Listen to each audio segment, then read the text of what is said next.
नाज़रीन, मैं हूं उस्मान गनी और आप देख रहे हैं साथ किंग यूट्यूब चैनल। नाज़रीन, आज बहुत ही अहम टॉपिक है जिस पर हम बात करने वाले हैं। सबसे चलते हैं सीधा नेक्स्ट टॉपिक पर। नेक्स्ट टॉपिक हमारे पास जो टॉपिक है बहुत ही अहम है, उसमें हम बात करेंगे मौलाना फजल रहमान और मरीम नवाज़ की अहम मुलाकात के ऊपर, जिसमें उन्होंने काफ़ी अहम डिस्कशन की। और इसमें मौलाना फजल रहमान ने नवाज शरीफ से क्या बातें की और मौलाना फजल रहमान ने किस किस्म का अदम एतमाद का इजहार किया पीपल्स पार्टी पर भी और PMLN के ऊपर भी,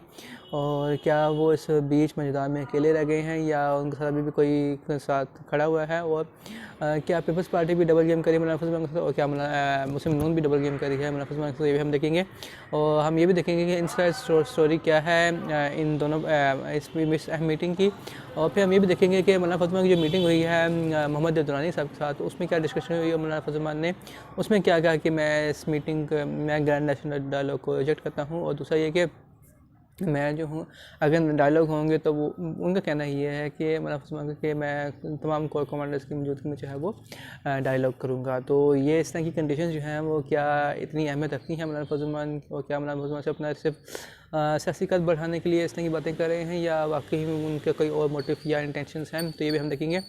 और हम ये भी देखेंगे कि मौलाना फजल रहमान जो है वो क्यों इस इंतहा पे जा रहे हैं और मौलाना फजल रहमान को इस इंतहा पे कौन क्यों पहुंचा रहा है।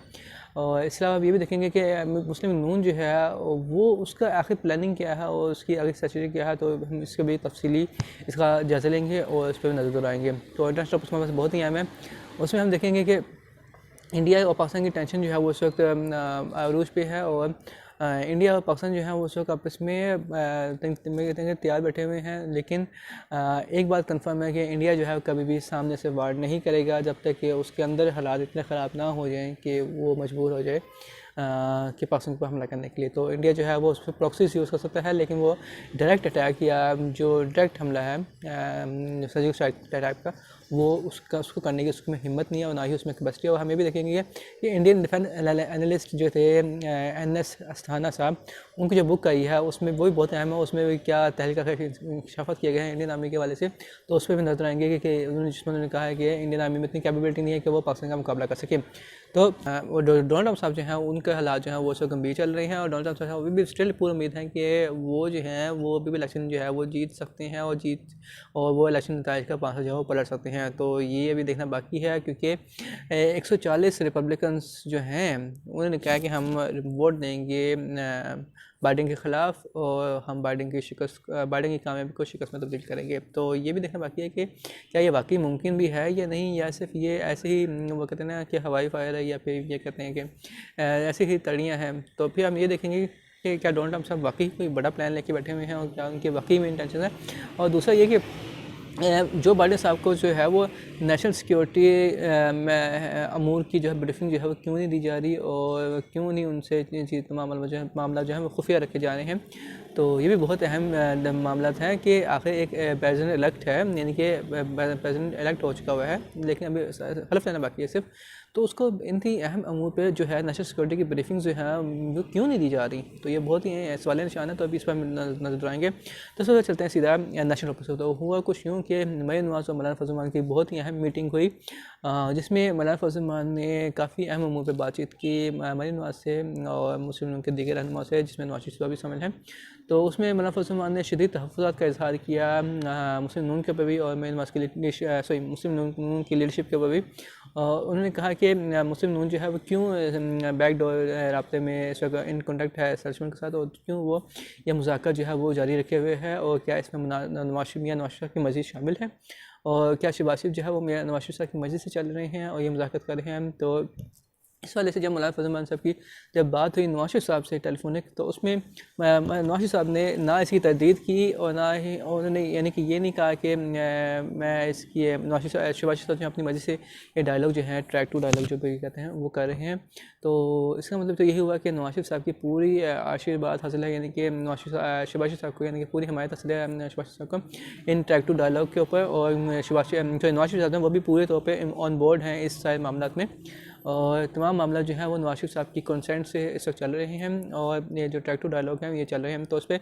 मौलाना फजल रहमान जो है उन्होंने शदीद किस्म के तहफ़्फ़ुज़ात का इज़हार किया। उन्होंने कहा कि ये क्या हो रहा है PDM के अंदर, और PDM की जमातें ही अब PDM से बगावत कर रही हैं। तो मौलाना फजल रहमान जो है वो उस वक्त चकरा के रह गए हैं और उनको समझ नहीं आ रहा है कि उनके साथ हो क्या रहा है आखिर, और वो आखिर जाएँ तो जाएँ क्या, उनकी जो कश्ती है वो बीच समुद्र में डूबने वाली तो नहीं है। और दूसरा ये कि पीपल्स पार्टी, तो फिर इस पर जब मौलाना फजल रहमान ने सॉरी मुस्लिम नून ने जब एतराज़ किया मौलाना फजल रहमान के, देखें जी पीपल्स पार्टी भी तो इस्टेब्लिशमेंट से राब्ते में हैं, तो आप हमारे ऊपर क्यों एतराज़ कर रहे हैं। तो इसमें मौलाना फजल रहमान जो थे वो मज़ीद जो थे वो गुमसुम हो गए, यानी कि और उनको समझ नहीं आई कि अब वो कहें तो क्या कहें। और वो यानी कि अब उनको पता चल गया है कि पीपल्स पार्टी ने भी उनको वो टाटा बाय बाय कह दिया है, और उन्होंने भी एक तरह से उनको कहा है कि आपकी खिदमत का बहुत बहुत शुक्रिया, आपने हमारे लिए बहुत सारी ज़्यादा खिदमत से अंजाम दी, तो आपकी खिदमत जो है वो सारा आंखों पे, लेकिन अब जो हालात हैं वो दूसरे हैं, तो अब हम अपनी मर्ज़ी से और मंशा से जो है फैसले करेंगे। यानी कि मुस्लिम भी अपनी मर्ज़ी से फैसले करने पे करने जा रही है, और जो मुस्लिम जो पीपल्स पार्टी है वो भी अपनी मर्ज़ी से फैसले करने जा रही है। तो ये क्यों ऐसा हो रहा है, मौलाना फजल रहमान अब फिर वो क्या करेंगे अगर वो अकेले रह गए तो। और मौलाना फजल रहमान की फ्रस्ट्रेशन जो है वो बहुत ही तेज़ी से बढ़ती जा रही है, और मौलाना फजल रहमान जो है वो अब उनको समझ नहीं आ रहा कि वो इस चीज़ से मखमसे से कैसे निकलें और अपने आप को कैसे इन चीज़ों से बाहर निकालें। और जो कहते हैं कि मौलाना फजल रहमान की फिर इस वाले से मुलाकात हुई मोहम्मद दुरानी साहब से, क्योंकि उनको कहना था कि मोहम्मद दुरानी साहब जो हैं वो तमाम मामला जो है वो इस वक्त सेटल डाउन कर रहे हैं मुख्तलिफ लोगों के साथ, जिसमें शहबाज शरीफ भी और दूसरे लोग भी शामिल हैं। तो उसमें जब मोहम्मद दुरानी से मुलाकात की तो मोहम्मद दुरानी ने उनको फिर कहते हैं वही, तो फिर उनको ग्रैंड नेशनल डायलॉग की ऑफ़र की। तो उस ग्रैंड नेशनल डायलॉग में मौलाना फजल रहमान ने फिर कहा कि हम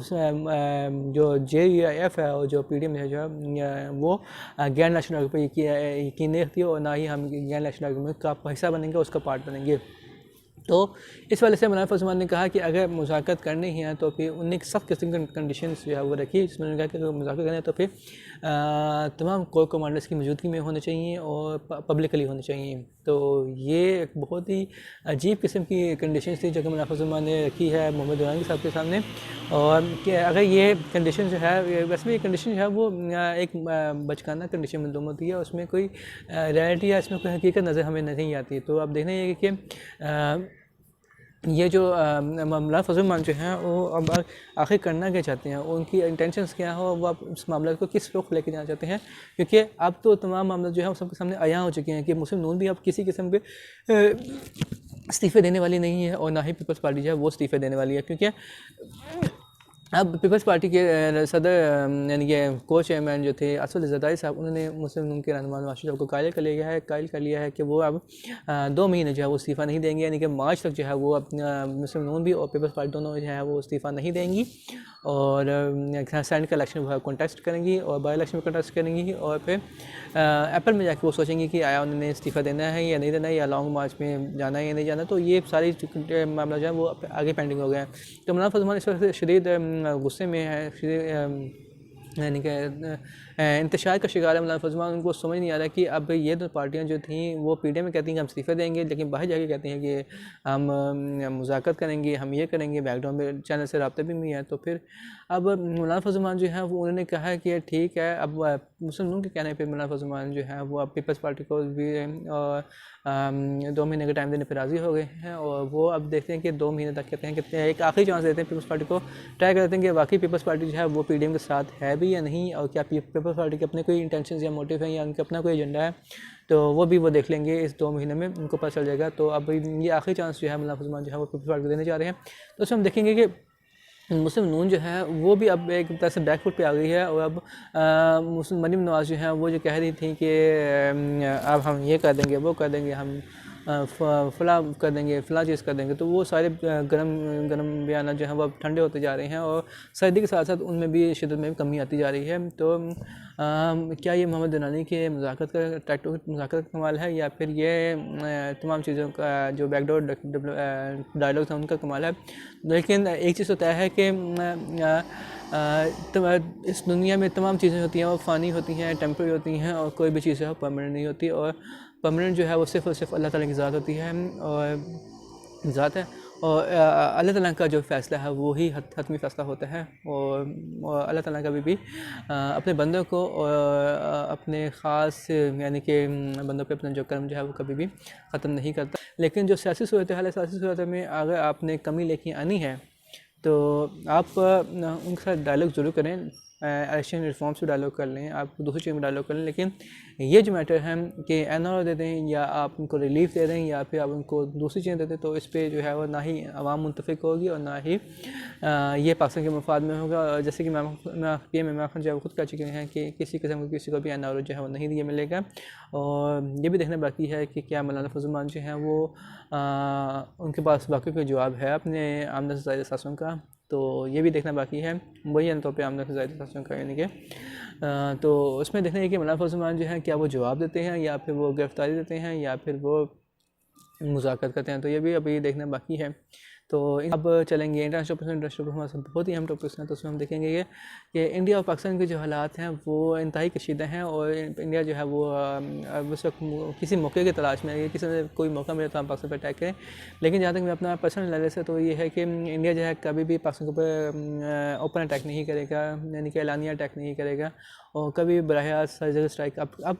इन हालात में करने की कोशिश नहीं करेगा जब तक उसके अपने हालात इतने ख़राब ना हो जाएँ कि वो मजबूर हो जाए अपने उन हालात से परेशान होकर वो पाकिस्तान पे अटैक कर दे। क्योंकि अभी जो हालात हैं वो इंडिया मोदी जो है वो समझता है कि अभी उसके कंट्रोल में है और अभी जो है वो उस मूड में नहीं है कि वो पाकिस्तान के ऊपर हमला करे। हाँ, वो प्रोक्सीज जो है वो ज़रूर यूज़ कर सकता है और प्रोक्सीज ये वो पाकिस्तान जितना ज़्यादा अदम इस्तेहकाम फैलाना चाहता है वो ज़रूर फैलाएगा इंडिया, लेकिन पाकिस्तान जो है वो भी इस वाले से तैयार है और पाकिस्तान ने अपनी दफाई तैयारियाँ जो है मुकम्मल की हुई हैं। और इस वजह से अब लेटेस्ट पाकिस्तान ने किया है वो ये किया है कि JF-17 का जो ब्लॉक 3 उसका वर्जन था वो भी अब पाकिस्तान एयरफोर्स में कंडक्ट कर लिया गया है और उसका ये बेसिकली ड्यूल सीट अब उन्होंने JF-17 बनाया है और जो कि 2 सीटों पर मुश्तमिल है और ये ट्रेनिंग पर्पसेस के लिए बहुत ही कारआमद होगा PF के पायलट्स के लिए और ये काफ़ी ज़्यादा हेल्पफुल होगा ट्रेनिंग सेशन में भी और दूसरी चीज़ों में भी। और ये पाकिस्तान का ही नहीं बल्कि पूरी दुनिया का ये बेस्ट जदीद तरीन मल्टी रोल फाइटर जेट है जिसमें तमाम वो खसूसियात मौजूद हैं जो कि किसी भी बैन अवी यानी कि हाई टेक फाइटर जेट में मौजूद होते हैं। जैसे कि F-16 में भी इसका मुआवजा अगर F-16 किया जाए तो JF-17 जो है किसी भी तौर पे जो है F-16 से कम नहीं है। और इंडिया अगर किसी किस्म की कोई भी छेड़खानी करता है पाकिस्तान के साथ तो पाकिस्तान जो है वो ना सिर्फ दंदान शिकन जवाब देगा बल्कि इंडिया को इस दफ़ा संभलने का मौका नहीं दिया जाएगा। तो ये उम्मीद है कि इंडिया जो है वो मोदी जो है बल्कि ख़ास तौर पर वो अपनी इस बात को ज़हन नशीन ज़रूर रखेगा और पाकिस्तान के साथ किसी किस्म की भी छेड़खानी करने की कोशिश जो है वो नहीं करेगा। तो Indian defence analyst NS Asthana साहब ने एक किताब लिखी है जिसमें उन्होंने तहक़ीक़ इंसाफ़त की हैं। तो उन्होंने कहा है कि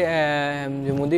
इंडियन आर्मी है उसके इतनी खामियाँ इतनी कमज़ोरियाँ हैं और इंडियन आर्मी जो है वो कभी भी पाकिस्तान और चाइना के खिलाफ जो है वो जंग जो है प्रॉपर जंग जो है वो नहीं जीत सकती, ना ही छोटे पैमाने पर जीत सकती है ना ही बड़े पैमाने पर जीत सकती है चाइना और पाकिस्तान के खिलाफ जंग जो है इंडिया। और ना ही इंडियन आर्मी के पास इतनी सलाहियत है, ना ही इतनी कैपेसिटी है और ना ही इतना जज्बा है कि वो पाकिस्तान और चाइना के खिलाफ जो है वो कोई फतह हासिल कर सके। तो इस वाले से उन्होंने एक और बात की NS अस्थाना साहब ने जो कि मशहूर इंडिया के डिफेंस एनालिस्ट, उन्होंने कहा कि इंडिया जो है इंडियन आर्मी जो है वो पाकिस्तान और चाइना से तो क्या एशिया किसी मुल्क से भी नहीं जीत सकती। यानी कि वो कहते हैं कि ना तो ये बांग्लादेश से जीत सकती है, ना ये भूटान से जीत सकती है, ना ही नेपाल से जीत सकती है, ना ही श्रीलंका से जीत सकती है, ना ही मालदीव से जीत सकती है। तो ये इंडियन आर्मी जो है इतनी कमज़ोर है कि वो उसके अंदर कैपेसिटी नहीं है लड़ने की। और ये जो इंडियन आर्मी है वो is equal to African army, यानी जिसके पास कोई ताकत नहीं है, कोई सलाहियत नहीं है और वो सिर्फ और सिर्फ एक ग्रोह है एक मुख्तलिफ लोगों का, मुख्तलिफ अफराद का, जो कि बस यानी कि जो मेजर डिफरेंस है इंडिया और पाकिस्तान की आर्मी के दरमियान वो यही है कि इंडिया की आर्मी जो है वो तनख्वाहदार फ़ौज है और पाकिस्तान की आर्मी जो है वो जज्बे वाली फ़ौज है और पैशन वाली फ़ौज है और अपने मुल्क के लिए एक खून का एक कतरा बहा देने वाले बहादुरों में मुश्तमिल फ़ौज है। और दूसरा बड़ा डिफरेंस जो पाकिस्तान और इंडिया की आर्मी के दरमियान है वो ये है कि इंडिया के जवान जो हैं वो सिर्फ तनख्वाह के लिए रहते हैं और उनके पास ना जज्बा था ना ही अवाम की ताकत उनके साथ होती है, अवाम की सपोर्ट उनके साथ होती है। और पाकिस्तान की आर्मी वाहिद आर्मी है जिसके साथ ना सिर्फ पाकिस्तानी अवाम जो है पाकिस्तानी अवाम का बच्चा जो है वो ना सिर्फ अपने अफवाज के साथ खड़ा होता है शाना बशाना, बल्कि पाकिस्तान आर्मी का जो जज्बा है वो उसके साथ ही दोगुना हो जाता है। और पाकिस्तान आर्मी को क्योंकि कोई भी जंग जो है वो अवाम की जज्बे और हमायत के बगैर जो है वो नहीं जीती जा सकती। तो ये बेसिक 2 डिफरेंस हैं जो कि इंडिया पाकिस्तान की फ़ौज के दरमियान वाज़ेह तौर पे पाई जाती हैं। और NS अस्थाना साहब ने भी इसको वाज़ेह तौर पे बताया है कि इंडियन आर्मी जो है वो टोटली एक यानी कि कहते हैं ना कि वो बाहर से एक बड़ा ही अपना को पावरफुल शो कर आता है कि वो क्या कहते हैं कि एक हाथी कह लें, एक हाथी होता है जिसमें वो आपको अपने आप को कहता है कि मैं सब कुछ तबाह कर दूंगा। बदमाश हाथी होता है, वो कहता है मैं अपनी मेरे इसमें जो भी चीज़ें मैं उसको रोन दूंगा। तो लेकिन जब जंग का वक्त आता है तो वही हाथी जो है वो बीमार पड़ जाता है, उसको मुख्तलिफ बीमारियाँ हो जाती हैं, वो जंग लड़ने के काबिल नहीं आता। तो यही हाल इंडियन आर्मी का है, जो कि अब शोशा तो बहुत करती है, वो चर्चा तो बहुत करती है अपना कि हम ये हैं वो हैं, फला कर देंगे, ये कर देंगे। तो लेकिन जब टाइम आता है तो वो कहते हैं कि वो अब क्या वर्ड्स यूज़ करें इसके लिए, तो वो ही कहते हैं कि चला हो कारतूस ये इंडियन आर्मी जो है। तो ये मेजर डिफरेंस जो था वो बताया था इंडिया के डिफेंस एनालिसिस NS अस्थाना साहब ने। तो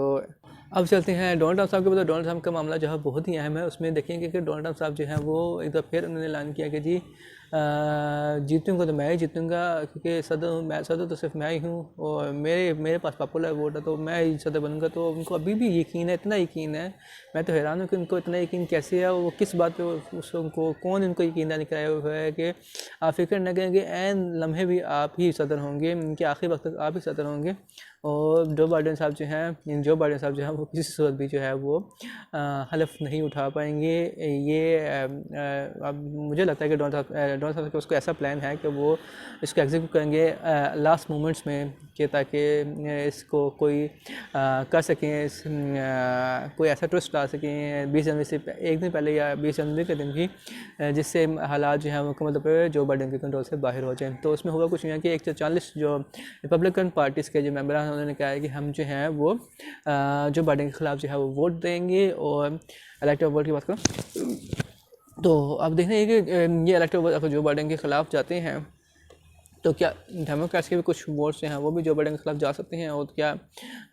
जो डोनाल्ड ट्रंप के पास क्या इजाफी वोट्स आ सकते हैं। तो ये भी देखना ये बाकी है, और ये बहुत ही इंटरेस्टिंग सूरत होगी अगर इसमें कोई ट्विस्ट आता है। तो अब देखना ये कि डोनाल्ड ट्रंप साहब जो है वो किस पे तकिया किए बैठे हुए हैं और किस चीज़ों पे वो कहते हैं कि मैं अभी भी अमेरिका का सदर हूँ। और जो 140 जो मेंबर रिपब्लिकन्स हैं डोनाल्ड ट्रंप की पार्टी के, तो उन्होंने कहा है कि हम ना सिर्फ इसको चैलेंज भी करेंगे बल्कि हम डोनाल्ड ट्रंप के साथ खड़े होंगे, शाना बशाना खड़े होंगे, और डोनाल्ड ट्रंप को हर मौके पर जो है डोनाल्ड ट्रंप के साथ देंगे और इसको मुकम्मल तौर पर इन नताइज को जो है करार दिलवाएंगे। तो ये बहुत ही अहम टॉपिक इंटरेस्टिंग सिचुएशन होने वाली है इस अमेरिका में भी। तो अब आखिर में जाते जाते आपको सिर्फ यही कहूँगा कि नया साल है, नई उम्मीदें हैं, नई उमंगें हैं, नई रोशनियाँ हैं और नया आज़म है। तो अगर आप के पास अगर आप इस साल कुछ नया करना चाहते हैं तो ये आपके लिए बहुत ही अहम साल है। और इंशाअल्लाह ये साल जो होगा वो तरक्की का साल होगा, खुशहाली का साल होगा और देर पा अमन का साल होगा। और इंशाअल्लाह पाकिस्तान जो है वो दिन दुगनी रात चुगनी तरक्की करेगा और पाकिस्तान जो है वो दुनिया को दिखाएगा कि पाकिस्तान के अंदर वो तमाम पोटेंशियल मौजूद है जो इसको तरक्की याफ्ता मुल्क बनने की तरफ गामजन कर सकता है। तो इन्हीं दुआओं के साथ पाकिस्तान की फर्ज के पाकिस्तान का कर्म करे, फजल के रहम करे और पाकिस्तान को अपने हिस्सों में रखें। और